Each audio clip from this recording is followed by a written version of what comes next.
Hello, કેમ છો? આ શું છે ખબર છે?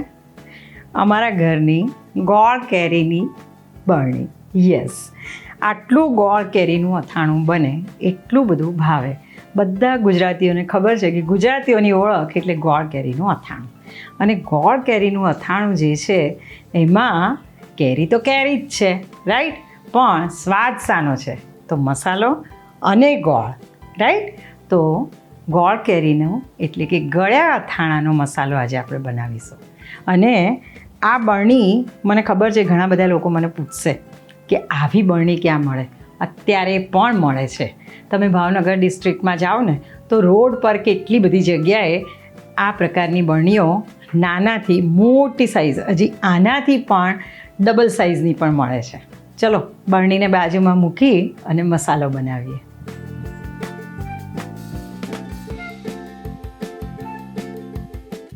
મેથીના મસાલામાં જેમ મેથીના કુરિયા ઇઝ કોર ઇન્ગ્રેડિયન્ટ એમ ગોળ કેરીના અથવા તો ગળ્યા અથાણાના મસાલામાં ઇક્વલી ઇમ્પોર્ટન્ટ ઇઝ રાઈના કુરિયા અને મેથીના કુરિયા, અને એ સિવાય ધાણાના કુરિયા અને વરિયાળી.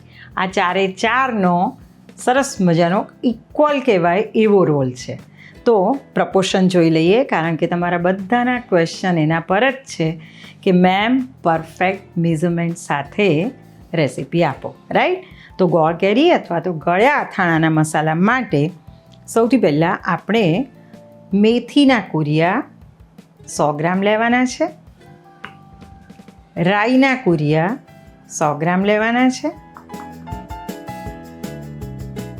ધાણાના કુરિયા 2 થી 3 ટેબલ સ્પૂન લઈ શકો છો, અને વરિયાળી 1 કે 2 ટેબલ સ્પૂન લઈ શકો છો, રાઈટ? હવે વજનથી હું બોલીશું, પણ આપણે જોયું કે 100 ગ્રામ અને 100 ગ્રામ ઇક્વલ પ્રપોર્શન થાય છે. સો જે પણ માપ લો, મેથીના કુરિયા, રાઈના કુરિયા અને મરચું, 3 ઇક્વલ પ્રપોર્શન વોલ્યુમ વાઇઝ, વાટકી વાઇઝ કે કપ વાઇઝ, અને વજન વાઇઝ જોઈએ તો 100 ગ્રામ, 100 ગ્રામ અને 50 ગ્રામ છે, રાઈટ? ધાણાના કુરિયા મેં તમને કહ્યું એ પ્રમાણે 2 થી 3 ટેબલ સ્પૂન, વરિયાળી 1 થી 2 ટેબલ સ્પૂન લેવાની છે. કયું ઇન્ગ્રેડિયન્ટ અહીંયા મિસિંગ છે તમે ચેક કરજો, હા? હું પછી આગળ તમને જણાવું છું. સૌથી પહેલાં રાઈના કુરિયા લઈએ છીએ, અને જાડા તળિયાવાળા પહોળા પેનમાં શેકવાના છે. મેથીયાના કે ખાટા અથાણાના મસાલામાં જેમ 1 by 1 ઇન્ગ્રેડિયન્ટને આપણે શેક્યા હતા, એના બદલે અહીંયા જુદી રીતે શેકવાના છે. એટલે કે 1 by 1 તો ખરા જ, પણ શેકાશે એકસાથે. ત્યાર પછી ઉમેરીશું વરિયાળી, 1 મિનિટના અંતરે ઉમેરવાનું છે. ત્યાર પછી ઉમેરીશું ધાણાના કુરિયા. આ બધા જ કુરિયા માર્કેટમાં રેડી મળે છે, સો ઘરે નહીં બનાવો તો ચાલશે. હા, પણ મસાલો ચોક્કસ ઘરે બનાવજો, હા? અને એટ લાસ્ટ મેથીના કુરિયા લઈશું. મેં પહેલાં પણ તમને કહ્યું હતું મેથીયા મસાલાની રીતમાં કે મેથીના કુરિયાને બહુ શેકીએ તો એની બિટરનેસ, કડવાશ વધી જશે, એટલે એને એટ લાસ્ટ લઈએ છીએ. સરસ મજાની મેથીની અને વરિયાળીની આ બંનેની સુગંધ આવી રહી છે. આમ થોડું ક્રિસ્પી થશે અને હલકું ફરશે. આ રીતે એનો ફ્લો આવી જશે, એટલે કુરિયા શેકાઈ ગયા છે. બસ હવે ગેસ બંધ કરી અને આને ઠંડુ થવા દઈશું. કુરિયા ઠંડા થઈ ગયા છે, એને મિક્સી જારમાં લઈશું.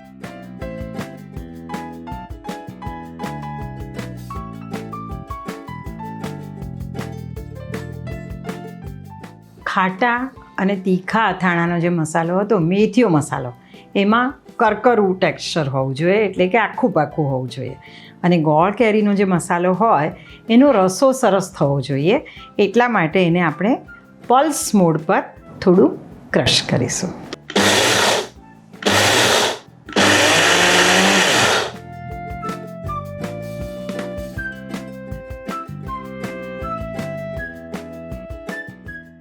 બસ આ રીતે કુરિયાને કરકરા જ રાખવાના છે. એટલે એકદમ ઝીણો પાવડર નથી કરવાનો, પણ કુરિયાની જે ઓરિજિનલ સાઇઝ હતી એનાથી 1/3 જેવી સાઇઝ થઈ જાય ને એવું કરકરું દળી લેવાનું છે. કદાચ તમે આ પ્રોસેસ નહીં કરો અને આખા કુરિયા પણ નાખશો તો વાંધો નથી, પણ ગોળ કેરીમાં કેવું છે કે ગોળનો જે રસો થાય ત્યારે જો કુરિયા આખા હશે તો ક્યારેક ઘણા લોકોની કમ્પ્લેન હોય છે કે પાણી છૂટું પડી જાય છે, ચાસણી છૂટી પડી જાય છે, ચીરિયા છૂટા પડી જાય છે અને મસાલો છૂટો પડી જાય છે. એ ના થાય એના માટે આપણે આ પ્રોસેસ કરીએ છીએ. આ રીતે આ ટેક્સચરથી મસાલો તૈયાર કરવાનો છે.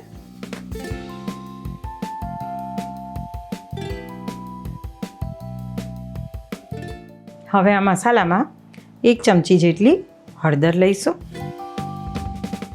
અને અથાણાનું સુગંધ માટેનું ઇન્ગ્રેડિયન્ટ હિંગ. બને ત્યાં સુધી અથાણા માટે સ્ટ્રોંગ હિંગ વાપરવી. 1 ટેબલસ્પૂન જેટલી તમે લઈ શકો છો. હવે આની ઉપર આપણું favourite groundnut oil, Fortune filter groundnut oil પોર કરવાનું છે. કેવી રીતે? પહેલાં બરાબર ગરમ કરવાનું છે અને પછી લ્યુકવોર્મ થાય એટલે આની ઉપર પોર કરીશું.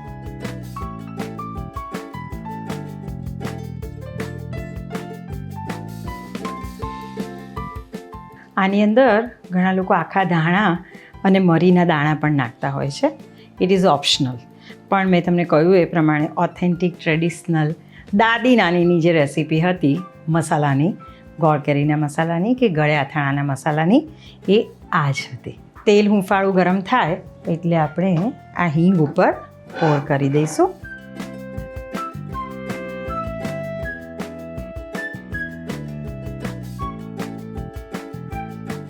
પહેલાંના જમાનામાં ઘાણીનું તેલ આવતું હતું એટલે એની અંદર રેસિડ્યુ હોય, થોડુંક થીક કન્સિસ્ટન્સીવાળું એનું જે રેસિડ્યુ હોય એ સાથે સાથે થોડું મોઇશ્ચર પણ હોય એટલે એને ધુમાડો નીકળે એટલું ગરમ કરવામાં આવતું અને ત્યાર પછી ઠંડુ કરી અને એનો ઉપયોગ કરાતો હતો અથાણાના મસાલામાં. અત્યારે આપણે ફિલ્ટર્ડ ઓઇલ લીધું છે જે ક્લીન છે, ક્લિયર છે, એટલે ડાયરેક્ટ યુઝ કરી શકીએ છીએ. 10થી 15 મિનિટ માટે એને આ રીતે કવર કરીને રાખીશું. હવે એને અનકવર કરીએ અને મિક્સ કરી લઈએ. હવે કાશ્મીરી લાલ મરચું 1 પોર્શન જેટલા માપનું, એટલે 1 વાટકી આપણે મેથીના કુરિયા અને રાઈના કુરિયા લીધા હતા ને એ જ માપનું, અને વજન પ્રમાણે જોઈએ તો લગભગ 50 ગ્રામ. સરસ રીતે આને મિક્સ કરી લઈએ. ગોળ કેરીના અથાણાનો જે મસાલો છે ને એમાં colour is important, not heat. એટલે કે એને બહુ તીખું કરવાની જરૂર નથી. જ્યારે મેથીઓ મસાલો હોય તો એ ખાટો ખારો અને તીખો હોવો જોઈએ. અને હા, આ મસાલાને હાંડવા, ઢોકળા કે ખીચું ઉપર ના ખવાય.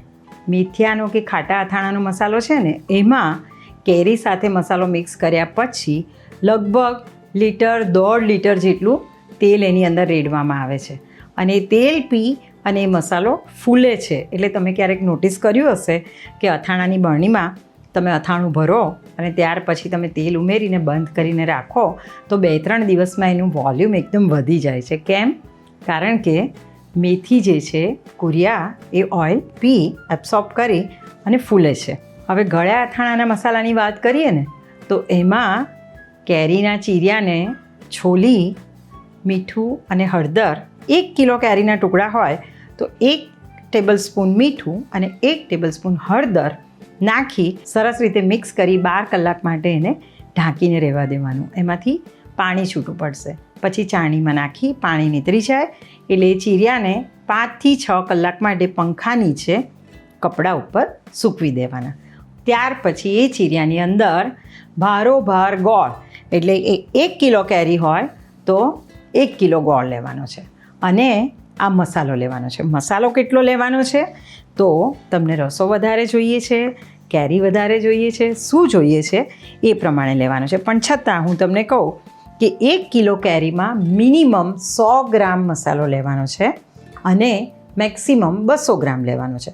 200 ગ્રામ મસાલો લેશો ને જે રસો છે એ ખાટા અથાણાની જેમ થીક થશે, અને જો તમે 100 ગ્રામ મસાલો લેશો તો ગોળનો રસો એકદમ વધારે થશે. એટલે નાના બાળકોને જ્યારે ખાવાનું હોય ને તો મસાલો ઓછો નાખવાનો.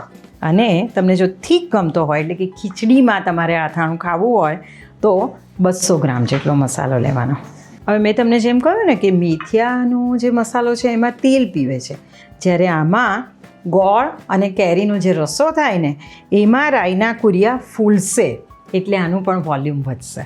ચલો, તમે નોટિસ કર્યું કે ના કર્યું? મેં તમને કહ્યું હતું કે તમે નોટિસ કરો, પછી હું તમને કહું છું કે મિસિંગ ઇન્ગ્રેડિયન્ટ શું છે. તો આટલો સરસ અથાણાનો મસાલો, અચાર મસાલો, એમાં સોલ્ટ જ નથી. યસ, આ ગળ્યા અથાણાના મસાલામાં સોલ્ટ નથી લેવાનું. તમે વિચાર કરો કે મેથીયા કેરીનો જે મસાલો હતો એમાં 100 ગ્રામ મેથીમાં 50 ગ્રામ મીઠું લીધું છે આપણે, અને અહીંયા 100 ગ્રામ મેથી, 100 ગ્રામ રાઈના કુરિયા અને વરિયાળીને ધાણા એ બંને થઈને લગભગ 40 ગ્રામ, એટલે 250 ગ્રામ જેટલું એપ્રોક્સ જે મેઇન કોર ઇન્ગ્રેડિયન્ટ છે એની સામે આપણે બિલકુલ મીઠું લીધું નથી. માત્ર અને માત્ર ચીરિયા જ્યારે તમે આથવા મૂકો છો અને 1 ટેબલ સ્પૂન જે મીઠું નાખો છો એ જ મીઠાનો સ્વાદ આવશે. બાકી આ મસાલો અને ગોળ એનો રસો એ જ પરફેક્ટ ટેસ્ટ આપશે તમારા ગોળ કેરીના અથાણાને. અને હા, આ મસાલાનો ઉપયોગ તમે લીંબુનું અથાણું બનાવો એમાં પણ કરી શકો છો, વઘારિયું બનાવો એમાં પણ થોડોક નાખી શકો છો, પણ ઇન દેટ કેસ પછી એ તમે ઉપવાસમાં ના ખાઈ શકો, બિકોઝ એની અંદર મેથીના અને રાઈના કુરિયા છે. જો સરસ સુગંધવાળો મસાલો રેડી છે. એક બોલમાં કાઢું છું. યસ, અને જારમાં એટલા માટે નથી કાઢતી કે આ મસાલાને 12 મહિના જારમાં ભરી અને ક્યાંય વાપરવાનો નથી, કારણ કે આની અંદર રાઈના કુરિયા છે. એટલે આ મેથીયો મસાલો નથી કે જેને ફરસાણમાં તમે વાપરી શકો. હા, પણ એક વખત તમે ગોળ કેરીનું અથાણું બનાવો પછી એ જે રસો હોય ને એ રસાનો તમે ઉપયોગ કરી શકો. ક્યાં કરી શકો? તમે હાંડવો બનાવો તો હાંડવાના બેટરમાં તમે એડ કરી શકો. મારા દાદી છે ને, આગલા વર્ષનું જે વધેલું અથાણું હોય ને એનો ઉપયોગ એ એવી રીતે કરતા કે હાંડવામાં તો ખટાશ ગળપણ બંને હોય, રાઈટ, તેલ પણ હોય, એની અંદર તમે રાઈ મેથીનો વઘાર પણ કરીને નાખતા હોય, એટલે એમાં એ એડ કરી શકીએ આપણે. એ સિવાય થેપલાનો જે લોટ બાંધીએ ને એમાં પણ તમે એડ કરી શકો, પણ એ રેડી અથાણું હોય એને જ, આ મસાલાને નહીં, બિકોઝ ગોળનો સ્વાદ પણ જરૂરી છે. અને હા, આ મસાલો, આ થેલા ચીરિયા અને ગોળ, આ 3 મિક્સ કરશો એટલે 2 જ દિવસમાં સરસ રીતે ગોળ ઓગળી જશે, અને એનો જે રસો થાય ને એમાં આ મસાલાનું વોલ્યુમ લગભગ ડબલ થઈ જશે, ફૂલી જશે સરસ રીતે. સો તમે કહ્યું હતું એ પ્રમાણે પરફેક્ટ મેઝરમેન્ટ સાથે ગળ્યા અથાણાનો મસાલો પણ રેડી છે. તો આ જ રીતે આ મસાલો બનાવી એમાંથી ગોળ કેરીનું અથાણું અથવા તો લીંબુનું અથાણું અથવા તો વઘારિયું બનાવો, એની અંદર પણ સરસ મજાના ટેક્સચર માટે 1 કે 2 ટેબલ સ્પૂન જેટલો આ મસાલો તમે એડ કરી શકો છો. અને ગળ્યા અથાણાના પ્રપોર્શનની વાત કરીએ તો પહેલાં મેં કહ્યું એ પ્રમાણે 1 કિલો કેરીમાં 100 થી 200 ગ્રામ મસાલો, 1 કિલો કેરી જેટલો જ 1 કિલો ગોળ મિક્સ કરવાનો છે. અને તેલની વાત કરીએ તો લગભગ 100 ml જેટલું તેલ. હા, ઘણા લોકો આમાં વધારે તેલ એડ કરતા નથી, પણ હું કરું છું. જ્યારે ગોળ કેરીનું અથાણું 4-5 દિવસ પછી સરસ રીતે રેડી થઈ જાય ત્યારે તેલ ગરમ કરી એની અંદર 3 થી 4 આખા લાલ મરચાંનો વઘાર કરી અને એની ઉપર હું પોર કરું છું, જેથી કરી અને આખું વર્ષ સુધી એ અથાણું સરસ રીતે સચવાઈને રહે.